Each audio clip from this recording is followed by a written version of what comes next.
This is the English news programme on Somaliland National Television with me, Ali Mohammed Osman. Here are the stories making the headlines. President of Somaliland, Ahmed Mohamed Mohamud, hosted the UK's Deputy Ambassador to Ethiopia at the Presidential Palace in the capital of Somaliland, Hargeisa.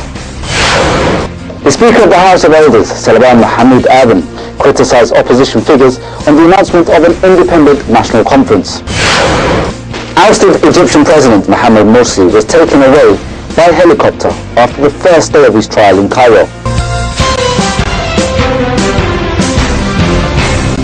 President of Somaliland, Ahmed Mohamed Mohamud, hosted the UK's Deputy Ambassador to Ethiopia at the Presidential Palace in the capital of Somaliland, Hargeisa. President of Somaliland, Ahmed Mohamed Mohamud, hosted the UK Deputy Ambassador to Ethiopia, Chris Allen, at the Presidential Palace in a meeting focused on strengthening the developmental relationship between Somaliland and the United Kingdom.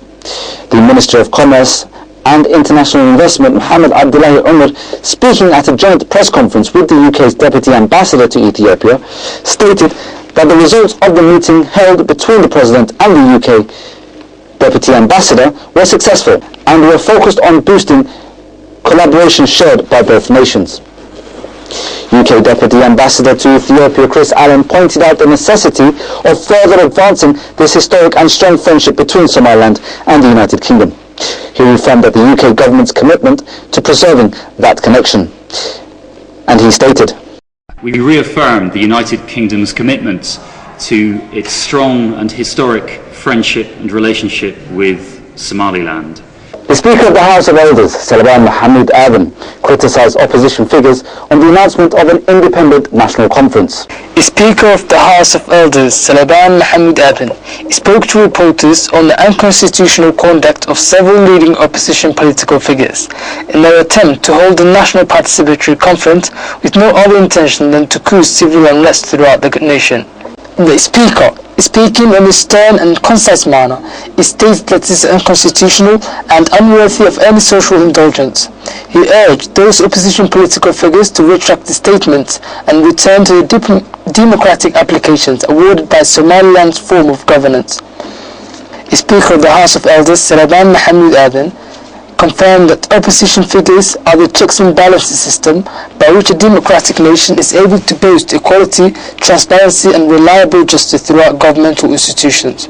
However, he also added that these selective few opposition figures are not attempting to establish a committee for the betterment of Somaliland, but rather for the detriment of the country's political system. The renowned politician, as well as the Speaker of the House of Elders, urged these opposition figures to return to the table of mediation, constructive criticism and fruitful dialogue. A sports tournament took place at Hargeisa Stadium to underline the growing emergence of illegal migration in Somaliland.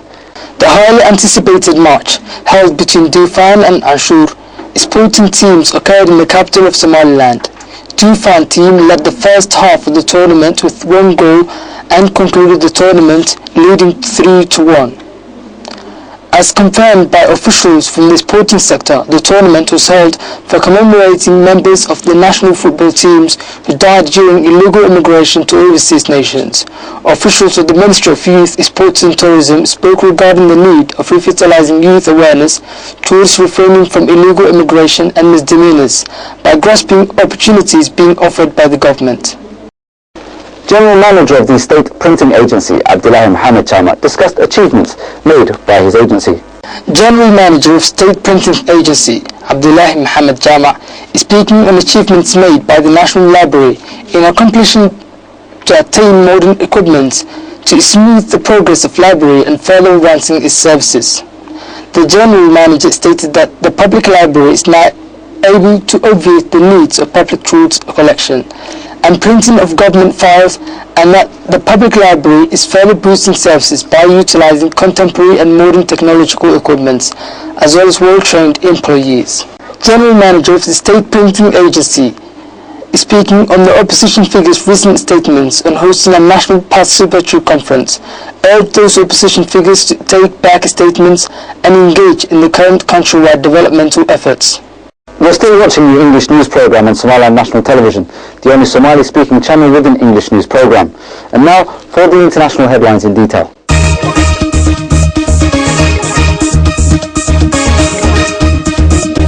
M23 rebel group of the Democratic Republic of Congo has called an end to a 20-month insurgency against the government in Kinshasa. The announcement follows an earlier statement by the government claiming victory against the M23. A spokesman said the rebels had surrendered overnight and that those that remained had fled across the border into Uganda. Democratic Republic of Congo Special Forces led the assault, backed by UN tanks and helicopters. Rebel military leader Sultani Makenga is believed to have escaped to either Rwanda or Uganda as the army cleared the M23 stronghold in Bunkanga. Fighting broke out in 2012 and close to 1 million people have been displaced by the conflict. As the DR Congo launched its final assault, African leaders and international envoys met in South Africa and called both sides to lay down their arms. Hundreds of police officers were called to a shopping mall in Paramus, New Jersey on Monday evening after multiple gunshots rang out shortly before closing time. Witnesses said a masked man who appeared to be wearing body armor was seen carrying a gun into Garden State Plaza. Shoppers were immediately told to leave the building. A SWAT team and regular police officers began a steady sweep of the shopping center, searching the floors for the alleged gunman. While most people managed to leave the mall, others barricaded themselves into shops, waiting for the police to guide them to safety. No casualties have been reported. Mohammed Morsi and 14 other Muslim Brotherhood members face charges of inciting the killing of protesters outside the presidential palace. The trial has been adjourned until January. Ousted Egyptian President Mohammed Morsi was taken away by helicopter after the first day of his trial in Cairo. Egyptian state television reported, and he was flown to a prison in Alexandria. Mohammed Morsi dismissed its legitimacy, saying the trial is fake, and an attempt by Sisi and his colleagues from the coup's government to trick the Egyptian people. If there was a trial, then it would have been aired and live to the Egyptian people, so that they can know what President Morsi did wrong, what he is accused of, and he would have the right to defend himself. It was the ousted president's first public appearance since his overthrow. In court, he declared that he was still Egypt's legitimate leader. The crackdown in the months since Morsi's removal from power by the army has seen hundreds of his supporters killed. And that's all the news we have for you today. Thanks very much for watching. Until next time, Assalamu alaikum wa rahmatullahi wa barakatuh.